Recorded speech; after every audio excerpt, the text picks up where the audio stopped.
कारण ही सेवा म्हणजे आपली कुलदैवत असेल, कुलदेव असेल आणि महाराज अधिष्ठान, हे तीन सेवा आपलं जे काही आपण जे केलेलं सारं कर्म आपण महाराजांना वाहत असतो, हे लक्षात ठेवा, किंवा अर्पण करत असतो. म्हणून उद्याचा स्वामी याग अतिशय महत्वाचा आहे. आपल्याला माहितच आहे स्वामी चरित्र अतिशय छोटं आहे आपलं, कारण येईपर्यंत पटकन 2-3 अध्याय होऊन जातात. पहिले 2-3 अध्याय असे ना 7-8 अध्यायपर्यंत काही बोलायचंच नाही, इतके फास्ट होतात. इतके छोटे छोटे अध्याय केलेले, त्याच्यामुळे ना उशीर होईल, हे होईल.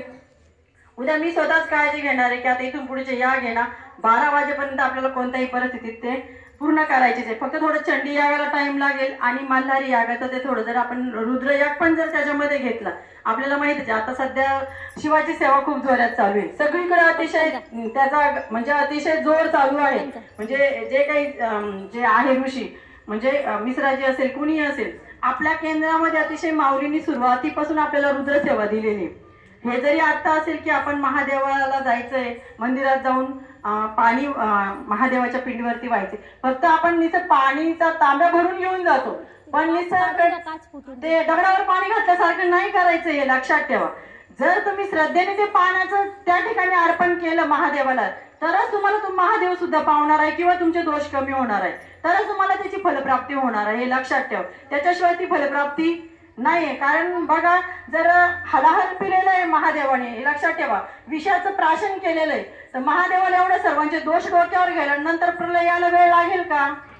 वेळ लागणार नाही, हे लक्षात ठेवा. सर्वांचं पाप डोक्यावर घ्यायचंय आणि नंतर जास्त झाल्यावर मग धरती हलणार आहे, मग कुठेतरी प्रलय होणार, काहीतरी होणार. म्हणून जे काही तुम्ही तांब्यावर जरी पाणी तुम्ही जे काही वाहणार असेल, रुद्र आपल्याला घरी रुद्राची सेवा दिलेली, फार पूर्वीपासून दिलेली माऊलींनी. रुद्राची सेवा कंपल्सरी सांगितलेली की तुम्ही रुद्र म्हणा, शिवमहिम्न स्तोत्र म्हणा किंवा महामृत्युंजय मंत्र महादेवाच्या पिंडीवर असेल, रुद्र यंत्रावर म्हणा, ज्याने तुमच्या घरातले दोष असेल किंवा आपल्या पूर्वजन्मीची जी पाप असेल ती धुतली जाईल. म्हणून ती रुद्राची सेवा. कारण आपल्याला माहिती महाराज सुद्धा जप करताना काय म्हणायचे, शिवहर शंकर नमामि शंकर शिवशंकर शंभो, हे महाराजांचा जप होता. त्याच्यामुळे शिव छोटा आहे की शिव मोठा आहे, कोणत्याही तिन्ही देवांमध्ये जर आपण भेद केला तर त्याची पापाचं भागीदार आपण, हे लक्षात ठेवा.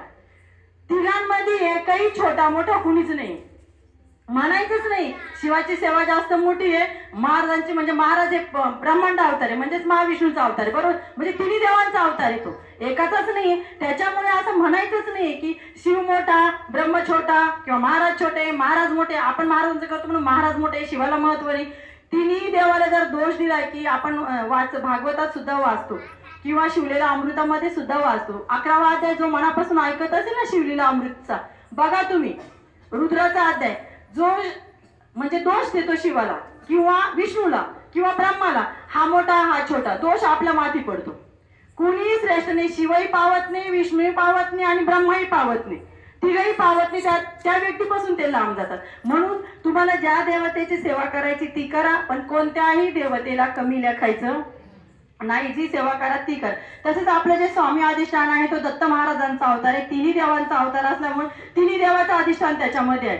आणि प्लस आपली आई असल्या कारणाने भगवतीचा अवतार होता, कारण शक्ती 3 देवांचा अवतार तेव्हाच होईल जेव्हा शक्ती त्यांच्यामध्ये असेल. बघा, तिन्ही देवांची शक्ती काढून त्याचे काम करतील का? शक्ती म्हणजे स्त्री, ऊर्जा, बरोबर आहे की नाही? शक्ती म्हणजे स्त्री आपण असं म्हणतो, परंतु शक्ती म्हणजे ऊर्जा. जर 3 देवामध्ये जर ऊर्जाच नसेल, शक्तीच नसेल, तर ते आपली कामं करणार नाही. म्हणून आपल्याला सतत सतत सांगितलं जातं आई भगवतीची सेवा करायला.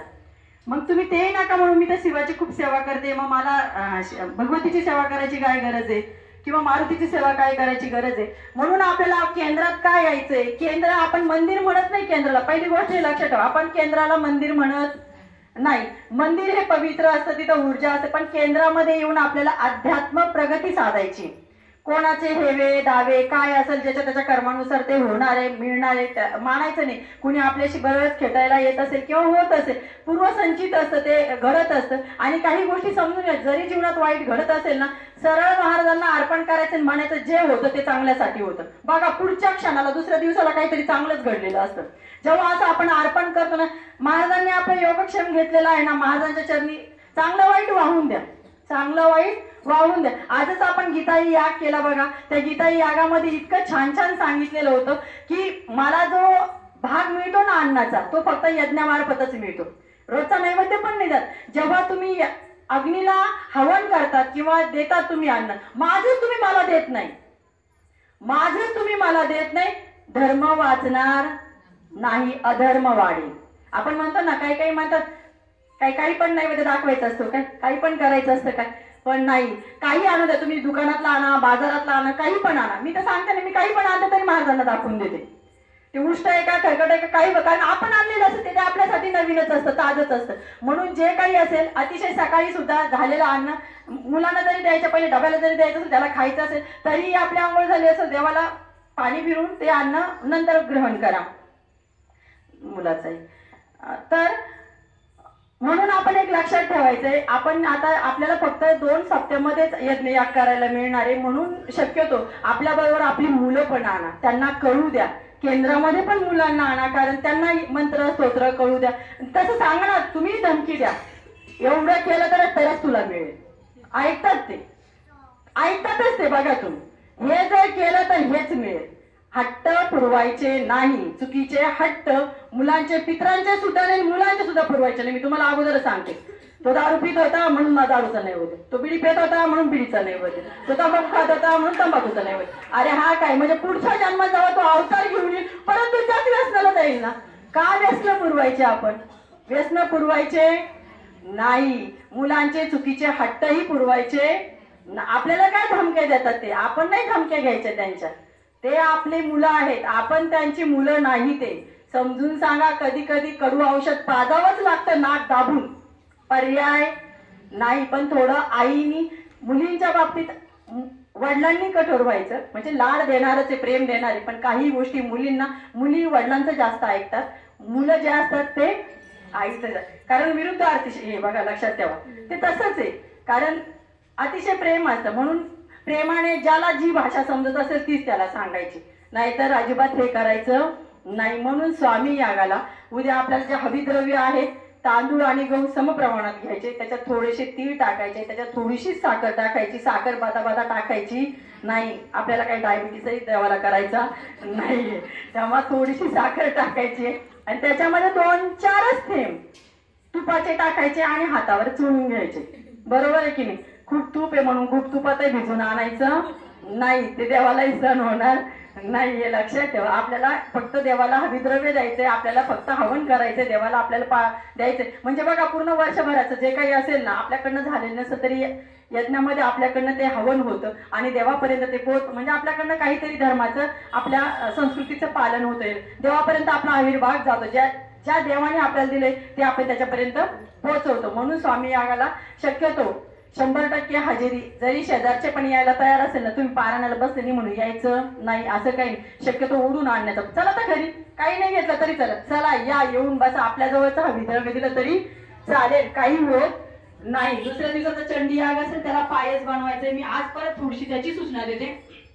पायस बनवताना समजा वाटीभर तांदूळ घेतले तर काय करायचे, आपण जो भात शिजवतो ना, जर एका वाटीला 1च वाटी पाणी टाका.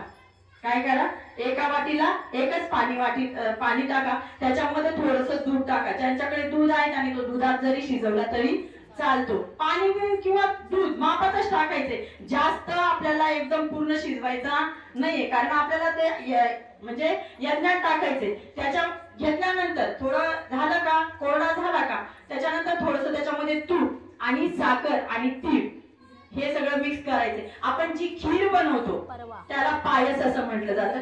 परवाच्या दिवसाला चंडी यागाला आपल्याला ते पायस हवंय, म्हणजे कोरडं आपल्या हाताला सहजासहजी 2 दाणे लागतील.